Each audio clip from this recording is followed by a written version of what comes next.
மைவி3 ஆப்புக்குள்ளே போகிறோம். ஆப்புக்குள்ளே போயிட்டு இந்த யூசர் நேம் ஆல்ரெடி இப்போ புது அப்டேட் வந்ததுனால யூசர் நேம் மட்டும்தான் இருக்கும், பாஸ்வேர்டு இருக்காது.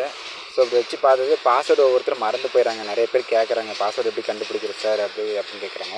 என்னென்னா க்ரோமுக்குள்ளே போங்க, எப்பவும் போல் க்ரோமுக்குள்ளே போயிட்டு வந்து அதில் மேலே 3 ஏரோ சிம்பிள் இருக்குது பார்த்தியா, இதை டச் பண்ணுங்கள். இதை டச் பண்ணிங்கன்னா இங்கே வந்து மேலே தள்ளிங்கன்னா வந்து செட்டிங் அப்படின்னு ஒரு ஆப்ஷன் இருக்கும். செட்டிங்குள்ளே போனீங்கன்னா வந்து எல்லாவோடைய பாஸ்வேர்டும் இங்கே பாஸ்வேர்டுன்னு ஒரு ஆப்ஷன் இருக்கும்.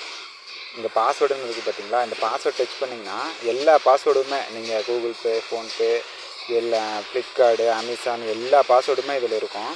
அதில் வந்து மைவி3 ஆட்ஸ் பாருங்கள் இங்கே இருக்குது. இந்த இடத்த மைவி3 ஆட்ஸ் பாஸ்வேர்டு போடணுமா, இந்த இடத்துல இருக்கும் அந்த கண்ணு மாதிரி இருக்குல்ல, டச் பண்ணோமா அந்த பாஸ்வேர்டு வந்து அதாவது பேட்டர்ன் கேட்கும். நீங்கள் என்ன பேட்டர்ன் ஃபோன்பே போட்டிருக்கீங்கன்னா அந்த பேட்டர்ன் போட்டோமா வந்து பாஸ்வேர்டு யூசர் நேம் மேலே இருக்கும், பாஸ்வேர்டு வந்து கீழே இருக்கும்.